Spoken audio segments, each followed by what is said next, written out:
Hi everyone, আসসালামু আলাইকুম। সবাই কেমন আছেন? আশা করি যে যেখানে আছেন ভালো আছেন। আজকের ব্লগটা শুরু করে দিলাম রান্না দিয়ে।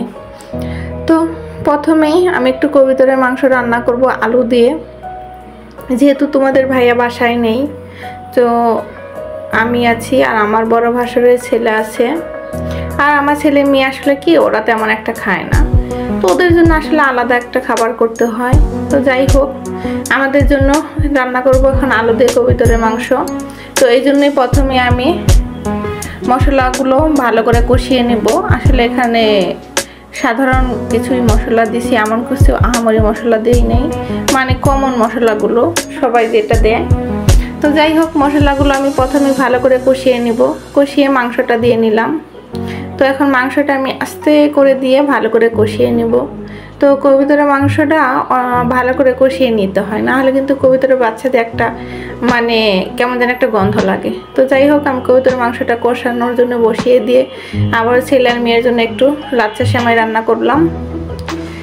তো এই তো লাচ্ছাটা দুধের মধ্যে ভিজিয়ে দিলাম, দিয়ে একটু ঢেকে রাখলাম যাতে রান্না হতে হতে ওদের আমি মানে খাবারটা দিয়ে দিতে পারি, কারণ ওরা যখন তখন খাবার চাবে। তো যাই হোক, লাচ্ছাটা ভিজিয়ে রেখে ভাবলাম যে একটু মিষ্টি কুমড়া ভাজি করে নিই, যেহেতু খালি কবুতরের বাচ্চা আলু দিয়ে তেমন একটা ভালো লাগবে না খেতে। কারণ যত মজার তরকারি হোক, এক তরকারি দিয়ে কিন্তু আসলে কি খাবার খাওয়া যায় না, সাথে একটা ভাজি না হলে চলে না। তো এই জন্যে সাথে একটু মিষ্টি কুমড়া ভাজি উঠিয়ে দিলাম আবার। তো এই তো মিষ্টি কুমড়াও সামান্য পানি দিয়ে হালকা করে ভেজে নিব, মানে তেমন স্পিডে আমি আসলে কি ভাজবো না, খুব হালকা আঁচে ভাজবো, আস্তে আস্তে যাতে হয়। আসলে সব জিনিসই দেখবেন আপনি একটু আস্তে রান্না করলে ওটা মজা হয় বেশি। তারপরে ডেলিভারি ম্যান ফোন করলো, আমার পার্সেল চলে আসছে। তো রান্না বসিয়ে দিয়েই খুব মিডিয়াম মানে পাওয়ার দিয়ে চলে গেলাম নিচে, তো রিসিভ করার জন্য। এই তো এখানে 2টা ড্রেস অর্ডার দেওয়া ছিল, তো সেটাই দেখে নিতেছি যে কি অবস্থা কেমন। দেখলাম মোটামুটি ঠিক আছে, তো রিসিভ করে নিলাম, লোকটাকে টাকা দিয়ে নিলাম। লোকটা এখন চলে যাবে। আর আমি আবার আমার বাসার নিচে একটা দোকান আছে, তো সেখানে আবার ঢুকে পড়লাম। ভাবি এদের দোকানে কি আছে, আবার দেখে কিছু নেওয়া যায় নাকি দেখি।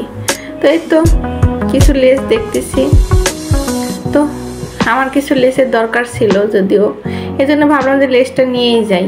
নামছি যেহেতু, কারণ উপর থেকে আসলে নিচে নামতে তেমন একটা ভালো লাগে না সব সময়, যেহেতু আমার 2টা বেবি আছে, ওদের নিয়ে নামা অনেক কষ্টের হয়ে যায়, কারণ বাসায় তো লিফট নেই। তো যাই হোক, এই জন্য তো ভাবলাম যে নামছি একবারে নিয়ে তারপরে উঠি। তো এই তো লেস নিয়ে নিলাম আর কিছু গজ কাপড় নিয়ে নিলাম, সেটা আসলে ক্যামেরায় আর দেখানো হয় নাই। এই তো দোকানে মোটামুটি ভালোই, খারাপ না। নিয়ে উপরে চলে আসলাম, আমার রান্নাটা হয়ে গেছে দেখি। পরে তরকারিগুলো নামিয়ে নিতেছি।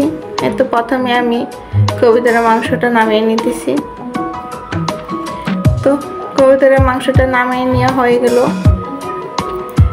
এখন আবার দেখবো মিষ্টি কুমড়া ভাজিটা হয়ে গেছে, সেটা নামিয়ে রাখবো।